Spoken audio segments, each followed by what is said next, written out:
Hello out there everyone, welcome back to another AOG video. In today's video we're going to be answering a question concerning salvation. Many people have this question. I know whenever I have began to explain salvation to someone that is not saved, I've had several people ask me this question, and that specific question is, how can someone at one point in their life be like, I know I'm a sinner, I believe Jesus died for me, and maybe even the very next day return to a sinful life and live a life of thieving, lying, stealing, or whatever that sin that person is dealing with in their life, and still make it to heaven without consequences. Hopefully this video will answer that question for you.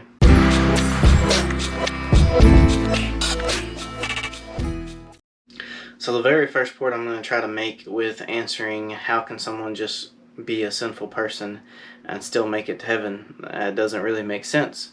But if you actually read the Bible, it makes perfect sense. And the first verse I'm going to read, we are in 2 Corinthians chapter 5 and verse 17, reading right here from the Bible.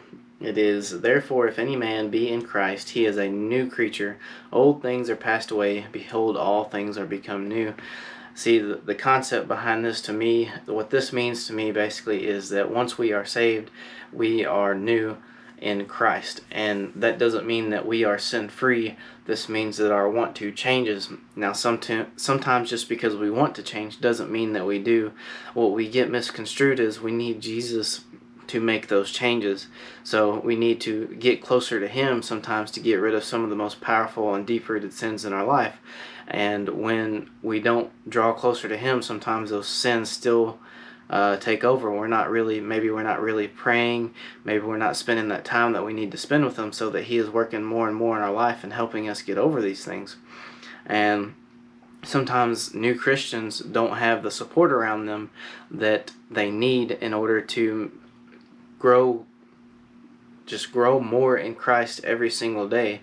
Sometimes the people around them aren't teaching them that. Maybe they just got saved and don't really know what comes after that. Whatever it may be, our sin after we get saved can go two different ways. We can try to be better people on our own, which will ultimately never work. I mean, you may make progress here and there, but it always leads to backsliding. And when somebody's not taught to try to get rid of sin through their relationship with Jesus, it leads to backsliding. So no one can actually be saved and be perfect, because we all fall short of the glory of God. So when we expect somebody to be perfect from salvation, it's just never going to work anyways. So being sinful in salvation has nothing to do with whether or not we go to heaven or hell. Believing in Jesus has everything to do, because if we offend one part of the law, we offend all parts. So we can never actually be completely sin-free. So it doesn't really make sense to try to weigh somebody's good and bad. So the very next verse that we're going to be in is in Galatians. We're going to be chapter 6, and we're going to be in verse 7 and 8. Be not deceived, God is not mocked. For whatsoever a man soweth, that shall he also reap. For he that soweth to his flesh shall of the flesh reap corruption, but he that soweth to the Spirit shall of the Spirit reap life everlasting. Now, this says here in verse 7, for whatsoever a man sow, that shall he also reap.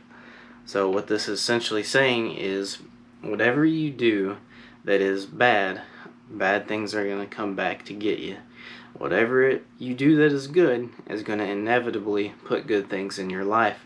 So if you think there's no consequence to being saved and just constantly backsliding, you're sadly mistaken. God tells us here that our actions have very real consequences, and when we choose to ignore the fact that there will be consequences for the bad things we do, we can live a very real and present hell here on earth before we go to heaven.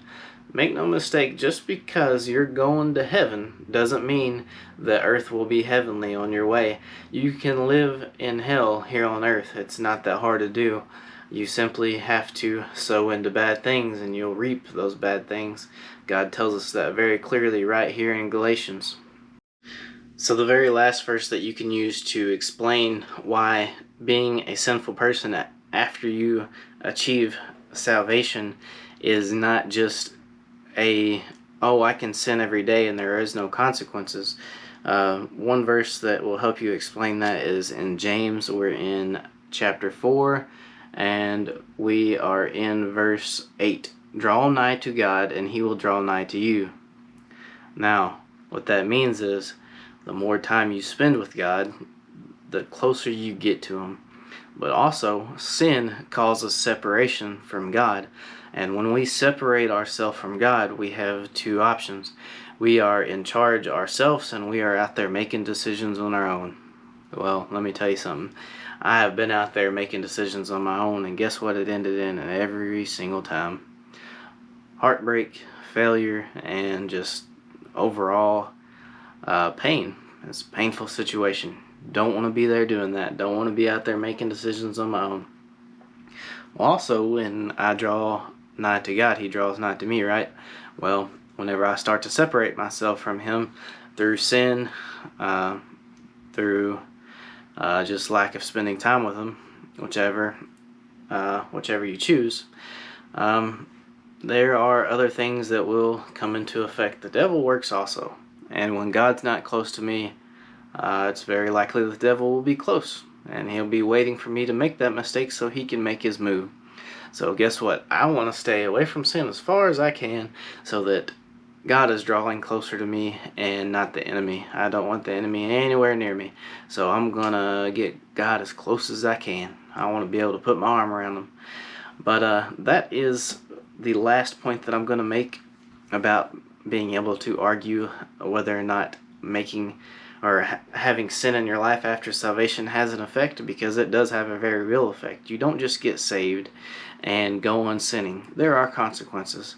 So when somebody asks you that question of, oh, so you can just get sin, or you can just get saved and sin therefore after, and you go to heaven. Yeah, you can do that. You can do that very easily. Sure. But do you want to live hell on earth on your way to heaven? I know I don't. Hopefully you don't either. Well, I hope you enjoyed the video. I hope that you learned something. I hope that now when you go out there to talk to people, that if they have that question about, well, how can I just be saved and always sin and there's just no consequences? I get to make it to heaven still. That doesn't make any sense. If you hear that, now you have an answer. I hope you enjoyed this video. Please like, share, subscribe, go follow our Instagram. All this stuff helps us grow and gets these messages out there and helps people see it. As always, keep on the full armor of God, and I appreciate your time.